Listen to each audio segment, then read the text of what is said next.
If the Minnesota Vikings were to move on from Kevin O'Connell at the end of this year, this is who I think should be our next head coach.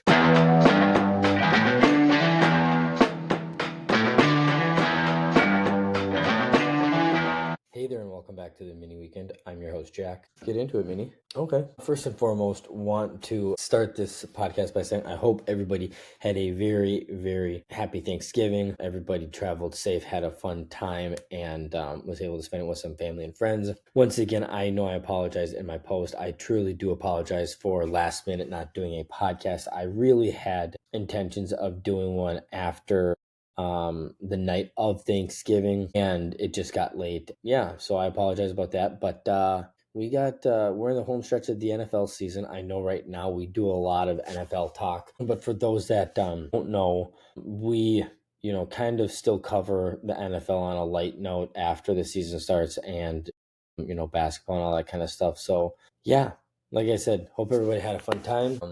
Hope you stayed safe, and now we get to look forward to Christmas. So back at it. It's been a couple weeks, so let's do this thing. Drink of the podcast. What did we go with tonight? Tonight we went with ginger fizz from Poppy, and a couple of questions that I'm guessing you guys have is one, what is Poppy? And I will remind you guys, Poppy is a brand of prebiotic soda that aims to be healthier, a healthier alternative to traditional soda. It contains apple cider vinegar, natural sweeteners, and offering flavors like orange, strawberry, lemon, and classic cola with less sugars and calories than most sodas, and have prebiotics in them. And this one is called their Ginger Fizz. I have to say it's okay.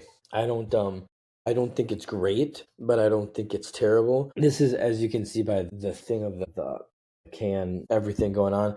It's one of their holiday ones that they came out with. For those that are wondering, yes, I have had a chance to try Cranberry Fizz. Still, honestly, of my favorites. Excuse me, one of my favorites. Not new. It came out last year or a couple years ago, and so freaking good. I really like that flavor. And this one, I believe it is new. Let me just read you this really quick on Ginger Fizz. Sip, sip, celebrate. If the North Pole had an official soda, it'd be this crisp, cheerful ginger ale with a perfect balance of sweet and spice. It gives a whole new meaning to the word sleigh. Just a heads up, elves will try to steal this festive flavor, so keep it hidden deep in your fridge. Okay? And that's fair. That's fair. I personally, I guess maybe a little bit on the aftertaste. I personally don't taste a ton of spice. It's sweet. It's got a little bit of that lemon lime ginger ale taste, a little bit watered down version of it. But carbonated, good. I mean, truthfully, again, I would drink this again. But in terms of like my favorite flavors from them, or my favorite flavors that I really enjoy from them, there would be a handful, half a dozen that I would have before I grab this one, especially that Cranberry Fizz. But I really do like it. I think it's solid and refreshing. Refreshing. It's something that you can have on one of, but not a ton of. Once again, take it from somebody like me who learned the hard way. You can't have 5 or 6 of these things in a day. Once again, they're prebiotic soda. So what is in every single one of them? There's prebiotics, apple cider vinegar. Like I said, 5 grams of sugar or less than 35 calories or less in every soda, I call them. Excuse me, or my son does. Yeah, like I said, pretty good. Drinkpoppy.com. You can check out everything about them. You can shop all of their different flavors. They have a couple other new flavors that we're going to have to try on here that we have not had yet. So stay tuned, definitely. But they have a little thing you can read about their story, why drink Poppy. You can search and do your own research into what it's made, everything that's put into it, frequently asked questions, and you can even find out if you haven't tried them where you can get them. They're all over the place. Walmart, Costco, Target, honestly, like they're more prominent now than they've been in a while. So go check them out and let me know what you think. They're also available on social media, TikTok, Instagram, Facebook, I believe, X, and I don't think I'm forgetting one. So yeah, go check them out. Before we let you go, I'll go with 6-1. I'll go with 6-1. Like I said, it's okay. It's not one of my favorite sodas by them, but it's refreshing and it's flavorful nonetheless. So 6.1. So with that, let's just get into Tommy Town. So like I mentioned, it has been a couple weeks since we have been on. Let's just jump right into it. For the men's hockey team, they were in action. Let's see here. They were in action 4 times since we've last been on. Back on the 21st and 22nd, they split the season series or the series with Bowling Green at home, 2-3 loss in overtime, and then a 6-2 win on Saturday. And then just this last weekend, they took a trip to Houghton, Michigan, and they skated to a shootout win, tied to 3-3, and then won 2-1, 2-1 on Saturday the 29th, and are now gearing up for their last home series in Lee and Penny Anderson Arena for 2025 against Lake Superior State. Tomorrow night's game on December 5th will be at 7:07. Saturday's game will be at 6:07. The team currently sits at 6-6-3 overall, 3-2-2 the conference, still young in the season. As well, in December, they will be on the road in Marquette to take on Northern Michigan the weekend after that, and then they will be on their Christmas break and won't be back into the swing of things until the first weekend in January. And then just this last weekend, Nick Williams earned Defenseman of the Week honors, and Lucas Van Vliet picked up his second straight Rookie of the Week. A point-filled weekend has been rewarded by the CCHA League office with both Defenseman Week and Rookie of the Week honors. This is Van Vliet's second week in a row getting the honors. Williams added a goal and an assist and 15 blocks in the Tommy's 5-point weekend against the Michigan Tech Huskies. So a huge congratulations to him. And Lucas Van Vliet has been elevating his game to a whole nother level here over the past couple of weekends. He scored a pair of goals on Friday against Michigan Tech and delivered the final blow in the shootout to earn the Tomsey extra conference point. And then in the game-winning added the game-winning goal on Saturday, a shorthanded goal to send St. Thomas back to St. Paul with a lion's share of the points. And he's the second time in program history to earn a weekly honor in back-to-back weeks since Liam Malmquist did it last season. So huge congratulations to both these guys, and look forward to their play going forward. As for the women's team, they were in action. Let's see here. They're in action just 2 times since the last time we were on.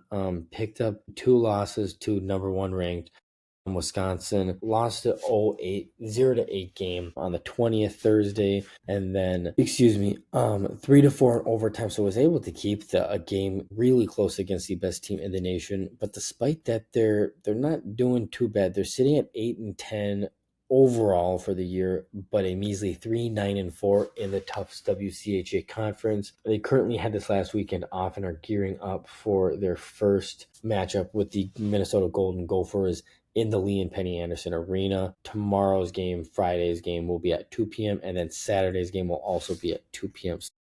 And yeah, that's what we have for the women's hockey team. Men's basketball team, this last weekend, they suffered their first loss in the first 3 years of the Big Sky Summit League Challenge to the Montana Bobcats, but they fell to the Montana State team 74-82. But since we've been on last, they have actually been in action 1, 2, 3, 4, 5 times. They finished the Portland Invitational 2 wins and 1 loss after beating Northern Colorado the first night 73-72 with that signature last second 3-pointer from Nolan Minnesale. So sick. They unfortunately dropped a game to Cal State Fullerton 80-88, and then pulled off a victory over the host University of Portland 76-66. After that, they went home for a game against Lawrence, and they beat them 87-52.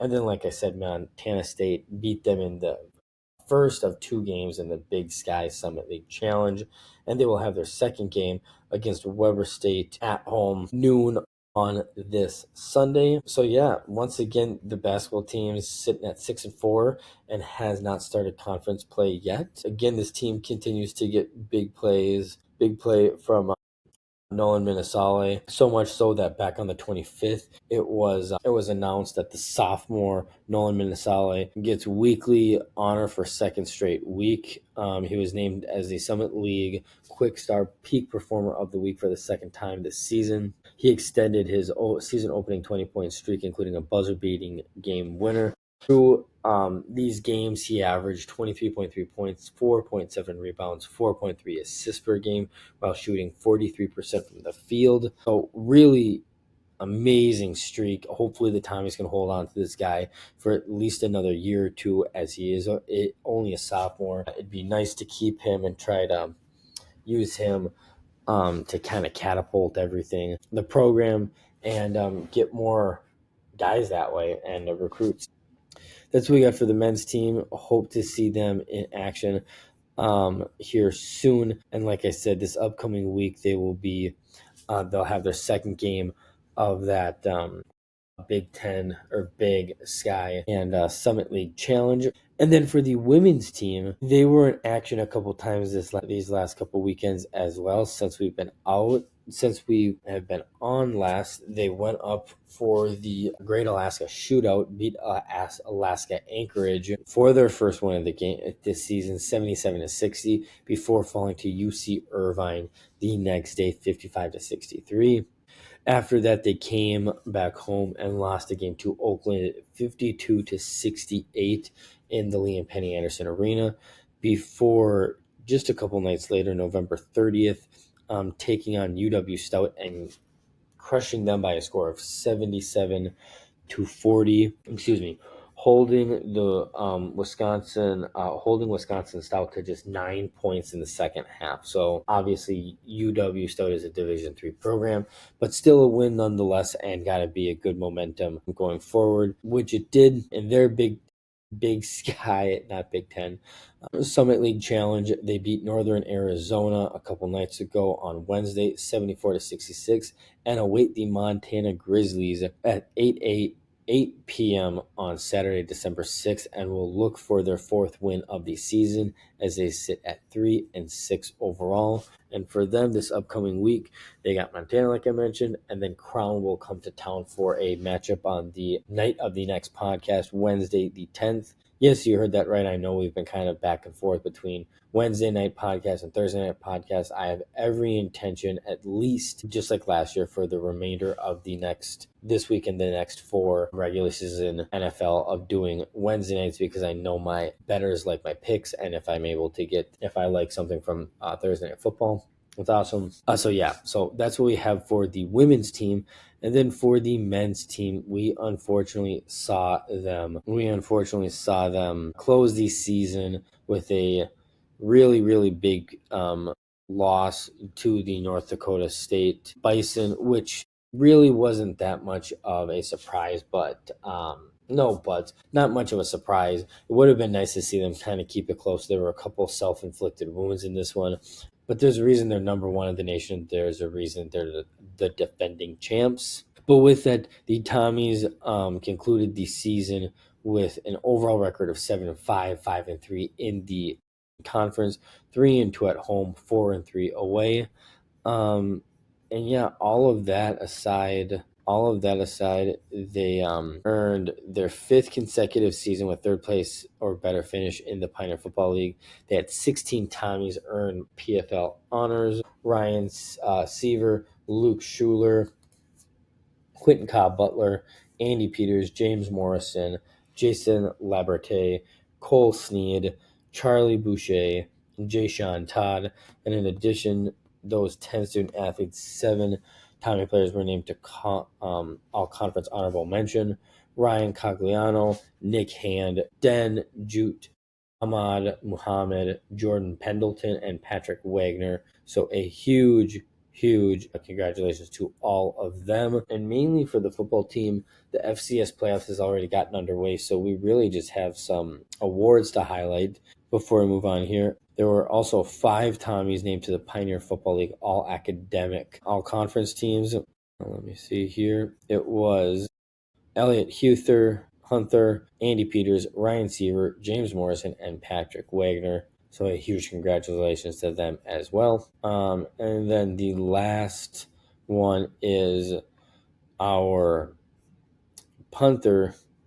Elliot Huther has named a semifinalist for the FCS Punter of the Year award, which is really, really awesome. He's a two-time Pioneer Football League Academic Honor Roll recipient, appeared in all 12 games this last season, led the Pioneer Football League in average punt yards versus conference opponents and overall, owns the longest punt in Pioneer Football League play in this last year of 69 yards, ranked second in the Pioneer Football League in 50-plus yards, punts 8 and third in punts inside the 29, and ranked fourth in the FCS in punt yards per game, highest ranking for any punter in the Division I era. So a huge congratulations to the sophomore from Minnetonka, Minnesota. So like I said, unfortunately the season's over for the football team. No postseason play like this year like I predicted we would.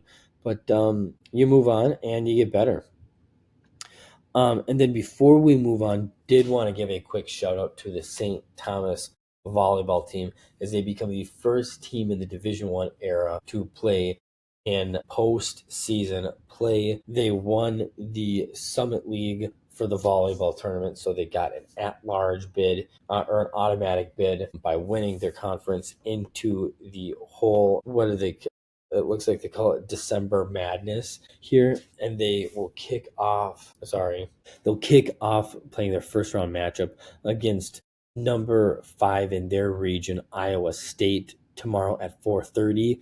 And something even cooler and kind of crazier, so should they upset them and win that game on Saturday the 6th at 7 p.m., they would take on, in their region, ranked number 4, the Minnesota Golden Gophers. So I know they played each other earlier this last year, and the Gophers kind of took care of them pretty easily, just being a bigger and more established D1 program, but should be pretty fun and should be pretty cool if they can beat Iowa State for two Minnesota teams taking on each other matchup, which would be pretty cool. So once again, a huge congratulations to them. Hope they make a fun and deep run. It is worth noting in their section that should they make it far, they're going to have to beat the likes of Pittsburgh, who's number 1 in their Pittsburgh, who is number 1, and Purdue, who's number 3, Minnesota, who's number 4, and obviously Iowa State, who's number 5. So good luck to them, and hopefully they can ride some of this late season momentum into this tournament. And then the last thing I have for you guys before we get into our first rounds of bets for you guys, since we've been on last, is Gopher season wrapped up. They beat Wisconsin in a snowy game, 17-7, keeping Paul Bunyan's axe here for at least another year, which puts them once again bowl eligible with a 7-5 record, 5-4 in Big Ten conference play. They're still awaiting their bowl game, which they won't find out until, I think, Sunday or early next week. I know this week is week 15 or conference championship week, and all games will be played on Saturday. That Sunday is the selection committee, where they for sure pick all of the 12 teams that are going to make the playoff. And then I think they also do bowl games. If not, they do it Monday, Tuesday, and then we would know their bowl game going into our next podcast. Yeah, that's what we have for our collegiate sports and collegiate news. So with that, let's jump into our college football week 15 or conference championship week picks for you guys. And coming into today, we're sitting at 31-20. Went 4-1. 4-1 last week. We're riding a hot streak. I'm at 1, 2, 3, 4, 5, 6, 16-3 in my last 19. 17-3 in my last 20 picks for you guys. Ride these picks. I will help you make money, just like I myself am making my money. And with that, remember, I am not a financial advisor, so do with these bets and picks and advice what you will. I am not liable for any losses, just like I will not come after you for any of your wins. Lastly, bet responsibly. If you feel like you have a problem, call 1-800-GAMBLER and they will get you the help and the resources you need to get better. So with that, a college football week 15 picks. The first one I like is North Texas minus 2.5 over Tulane. Tulane just lost their head coach to Florida in the transfer portal. And I also know that North Texas's head coach also is out too, except he's finishing out the year with North Texas. Excuse me. And I really do believe him and that their quarterback, Drew Messamaker, have been a perfect pair on the offensive side for this team. And I just really think there'll be too much for this Tulane defense to handle.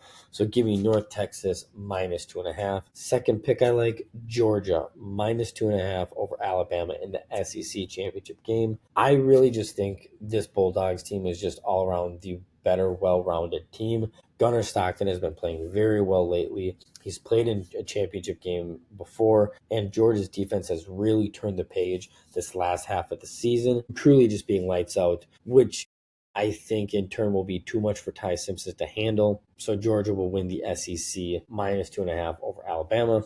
Third pick I like for you guys, BYU plus 12.5 over Texas Tech.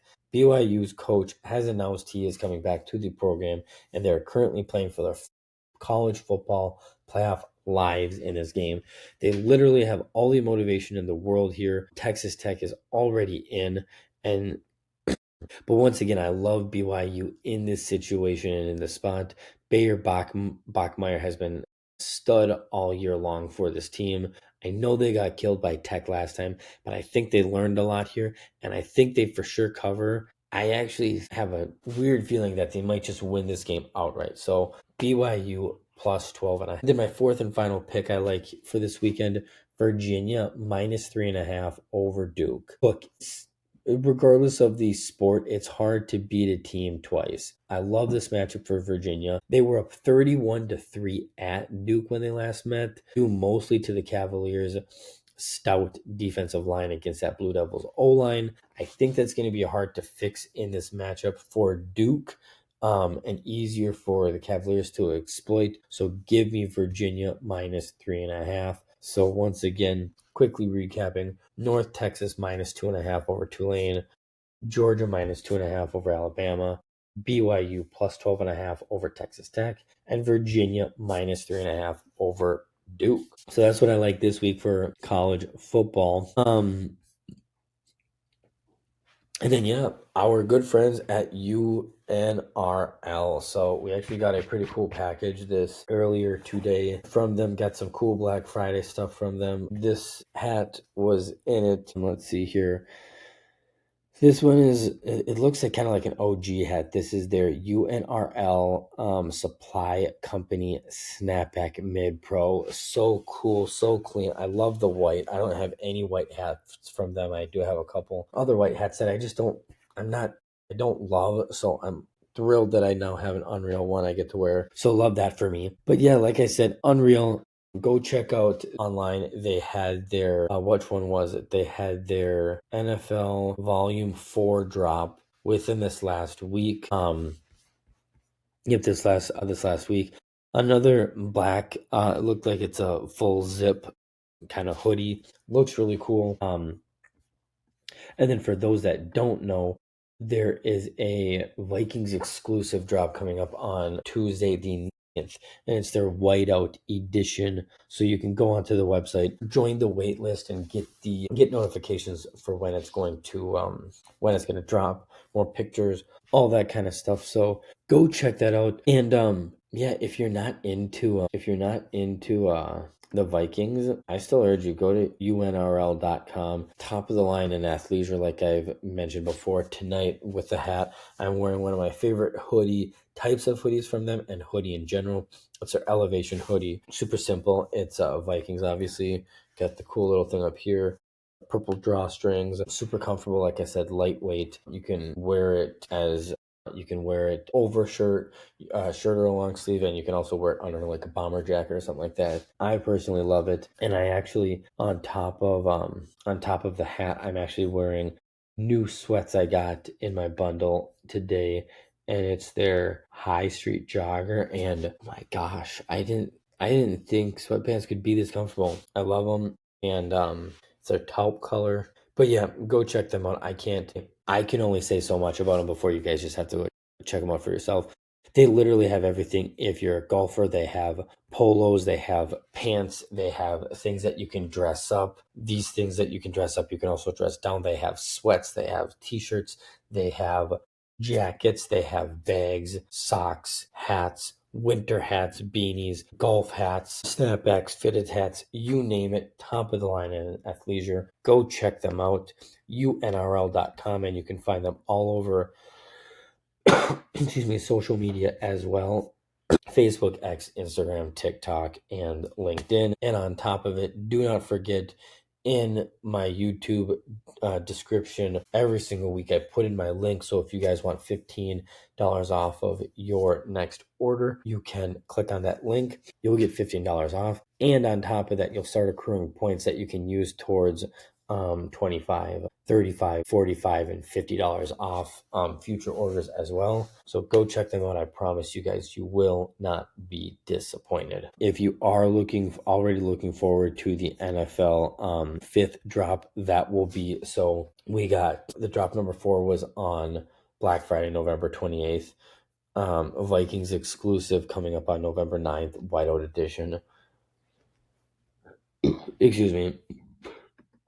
NFL Volume 5 last drop will be on the next week, December 16th. And then 2 weeks after that, the day before New Year's Eve, will be the last Minnesota Vikings exclusive edition on December 30th. So that is the lineup, and can't wait to see what they're going to come out with. Obviously, we know the general look for the whiteout edition is going to be white, but it'll be interesting to see if it's going to be an elevation hoodie, if it's going to be a zip up, what it's going to be. So stay tuned. Yeah, the Minnesota Wild have been on a tear. They're currently playing the Calgary Flames right now. They're tied 1-1 going into the third period, and they're coming into this game riding a 12-game point streak. Jack, what does that mean? Well, if you don't know, the NHL, you get 2 points for a win, whether you win in regulation, overtime, or a shootout, and you get 1 point if you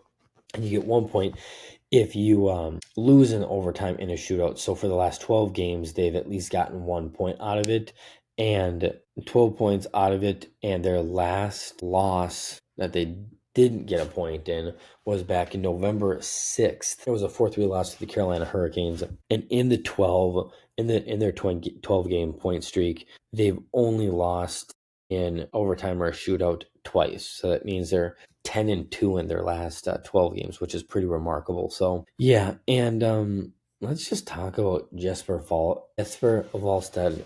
Dude has honestly been on a tear so far. I love how emotional he is. I love how, him having fun, him making his gestures, all that kind of stuff. He is 8-0-2 on the year, hasn't lost in regulation, 17th in the league with that record, first in the league with a 1.74 goals against average, first in the league with a 9.44 save percentage, and half of his wins are shootouts, and he's leading the lead in 4 shootouts. And if he can keep this up, God knows what his limit is, what his ceiling is. But this is a great position to be in. I was talking with a coworker a couple days ago and pretty much just alluded to, if he can keep up this level of play and if he can keep playing like this, it'll be honestly a position where you have 1A and 1B, and you're in a position where you don't have to play Philip Gustafson 55, 60 games of the year, because I think sometimes that's why Gus kind of takes a little step back, is we rely on him too many games in a row. And last year when Fleury was a little bit, he was older, when he wasn't as consistent, you're obviously trying to win as many games as possible. So you play him a little bit more, he gets worn out a little bit, and he loses a couple of games and lets in some goals that he usually doesn't. This way, with Jesper playing the way he is, you're never going to play on back-to-backs. You're never going to be playing the same goalie back-to-back. You're going to be splitting time so that you always have a fresh goalie, and you never have to be worrying too much. But I gotta say, whether they win or lose this game tonight, I really like the state of this Minnesota Wild team. Once again, they're really doing a great job of finding ways to score goals 5-on-5. They're getting a couple shorthanded goals here and there, scoring and being decently effective on the power play, and they're getting points up and down their roster. Coming into tonight's game, You got Kirill Kaprizov atop, obviously, with 17 goals and 31 points. Matt Boldy right behind, keeping pace, 15 goals, 29 points. And then after that, Marcus Johansson, 8 and 20. Brock Faber, 6 and 15. Joel Eriksson Ek, 4 and 16. Mark Rossi, 4 and 13. Hartman, 4 and 8. Again, top heavy with Kirill and Boldy. But, I mean, you have 1, 2, 3, 4, 5, 6, 7 players that have between 8 and 3 goals. So again, you don't need Danila Yurov, you don't need Zeev Buium, you don't need Marco Rossi, you don't need Yakov Trenin scoring an unbelievable amount of goals. Like Kirill and Matt Boldy are going to be those players and always get those big goals for you. But if every once in a while they can get a goal from a third or fourth liner, that's going to take the pressure off that top line to feel like they need to get one every game when they're just not having the bounces go their way. So playing really good hockey right now. Could not honestly be happier with how we're playing right now, considering the start we had to the season. So then for the Wild, we usually, again, it's been a couple weeks, so we usually kind of give you guys the overview. So they'll be in action wrapping up their Canadian road trip. They'll be in Vancouver 9 p.m. on Saturday, in Seattle 9 p.m. on Monday the 8th, and those will be the only other 2 times they will be in action before the next podcast. And then flipping the script here to the NBA, the Wolves are currently riding, a 4-game winning streak, 2 straight come from behind wins against the Pelicans. Trey Murphy III has lit it up in the last 2 games, and we've still managed to find a way to beat them, which is incredible and awesome. But as great as that is, Wolves, despite being third in their division, are sitting 6th in the Western Conference at the moment. But there was one thing that kind of spurred me to hey, we should talk about this tonight. So some peculiar news came out. I think it was just yesterday about Chris Paul, that I think a lot of people think he got cut or whatever. That's not exactly what happened. He was in Atlanta getting ready to play with the Clippers, a game against the Atlanta Hawks, and their management just said, go home, go home. So he hasn't been traded. He's still under contract with them. Nobody really knows what's going to happen yet. Nobody knows if they're going to try to trade him or if they're going to cut him and let him go where he wants. But it doesn't sound like this divorce between the Clippers and CP3 are going well, which raised a question from my brother. And he reached out. He's like, hey, should we sign him? And I was like, that's not a bad idea. Chris Paul, Dillingham could learn some stuff from him. He's, going to be a Hall of Famer. It might be fun to have a guy like him. But then I thought, well, he's actually 2 or 3 years older than Mike Conley, and he's more of a liability on defense than Conley is too. So there wouldn't be much of a reason to go out and get him or even to sign him, even if he was cut. But then there was another name that I saw getting thrown out around there. Minnesota is not a top landing spot for him, Giannis Antetokounmpo, because you hear, the Lakers want to try to get him, Boston wants to try to get him,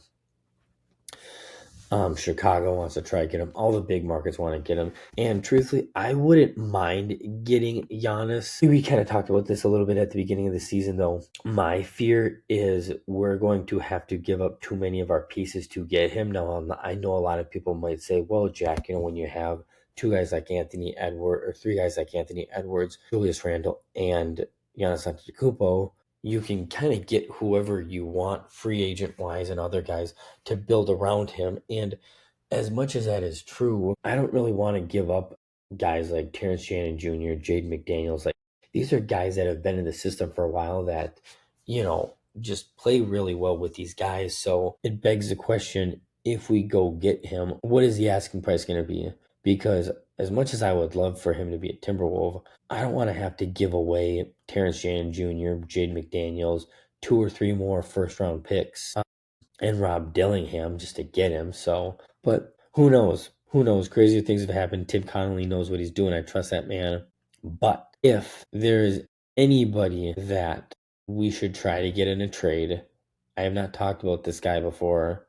We'll call him Mystery Man for the time being. But should we trade for somebody? I think it should be Mystery Man. And I really think it would put us in a league of our own in the Western Conference, especially with us in the Oklahoma City Thunder. And I really do think with the state of the Eastern Conference, with some of their stars out for the year, Tyrese Halliburton, Jason Tatum, I really think it's us in Oklahoma City if this happens. And that would be trading for James Harden. Clearly, with this news of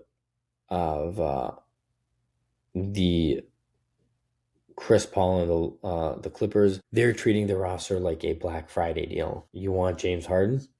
Give us a call. You want Kawhi Leonard? Name a price. And if you get him, like, again, I know that's an older player, but that is an established player that knows how to win. He's pretty reliant. I know a lot of people will say, well, him and Anthony Edwards, are two kind of ball dominant guys. But again, that's the other thing. It's like you can get another guy, you can get another, power, point guard or whatever to play alongside those guys. And I really do think you could even say, hey, we'd like to get James Harden from you. Here's Dante DiVincenzo, Rob Dillingham, and 2 firsts. Like, again, he's older. He's not really showing much signs of declining yet, which is kind of crazy. But I really think making a move like that, a trade similar to that with those 4 pieces, adding to what we already have, we could potentially win the entire thing this year. And I didn't necessarily feel that way at the beginning of the season. So just with the state of where Oklahoma City is. So that's honestly what I think the Wolves should do. That's what I think we should do. So yeah. And then wrapping up the Vikings and the NFL. So obviously this last week, just a really bad, really not so great game from the Minnesota Vikings. Clearly, honestly, I still can't believe we're almost a full week from that disaster of a game that was that Seahawks game. And nobody's gotten fired. Nobody's been relieved of duties, everything like that. But let me float this idea to you guys. If, and I'm not saying he's the problem, but if the Minnesota Vikings were to move on from Kevin O'Connell at the end of this year, this is who I think should be our next head coach. Brian Flores. Now, one of the first things I would want to do if we make this move is take play calling away from KOC and at least see what you have in a play caller from Wes Phillips. Because if that's your plan, and I think it's a great plan if we wanted to go this route, but if that's your plan, now all of a sudden you have a defensive-minded head coach, which if you're thinking, Jack, what the hell, why would we want a defensive-minded head coach? If there's one thing that's been consistent these last 3 or 4 years since we've got him, it's been our fucking defense. Regardless of the eggs laying and the poor performances we're making on offense, our defense is still go watch my highlight video from this last week against the Seahawks. It wasn't very long, but there were just as many, if not more, defensive highlights as there were offensive highlights in that game. But the reason I bring up giving play calling offensive to Wes Phillips is because if you're going to make that move, you want to at least see what you have in Wes Phillips. Because if Wes Phillips play calling is really well and JJ McCarthy does really well with it, then maybe you look at the situation and say, hey, now all we need to do is get a defensive coordinator to fill a spot here. Versus if Wes Phillips comes in and he's an exception and he's an extension of Kevin O'Connell, now you're in a situation where, okay, you take your defensive court, you fire your head coach, take your D coordinator, put him in your head coaching spot, you fire your offensive coordinator because you weren't happy with that. Now you got to fill offense and defensive coordinator.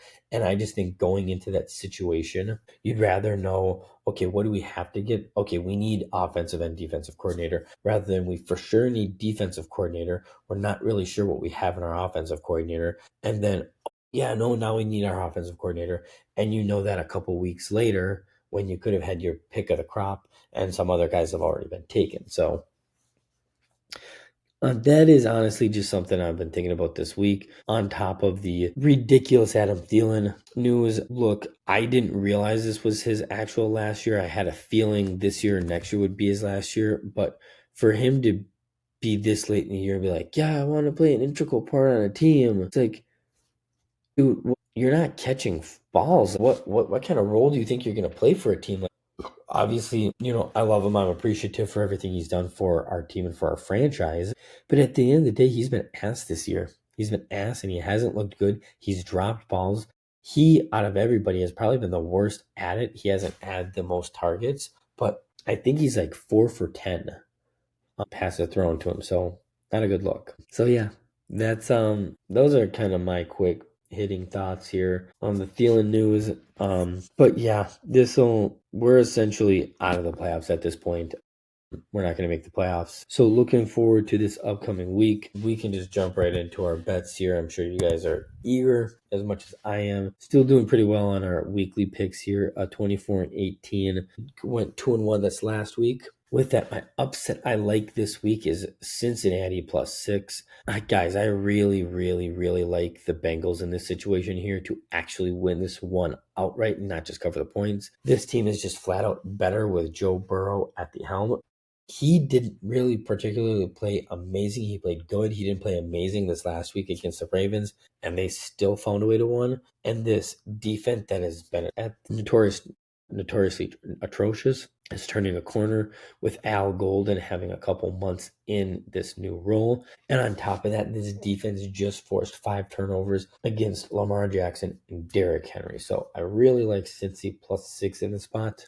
And then I hate that I'm actually going to do this, but in an effort to be right and make money, gosh, I hate that I sound like this. Make money. My lock this week is the Chiefs -3.5. Once again this week, the Kansas City Chiefs are on the brink of losing all AFC playoff hopes should this Texans team find a way to beat them. Meanwhile, the Texans have surged past them into wildcard contention within 4 consecutive victories. Kansas City has not been able to really be too consistent playing a complementary football here, but I think their offense and defense get methodical here to beat a team that doesn't have the pop to outscore a more diverse attack around Patrick Mahomes. They're the AFC champs for a reason. You got to beat them, and I still don't think they're going to make the playoffs, but I think the Chiefs will get a win and at least keep their playoff hopes alive for at least another week.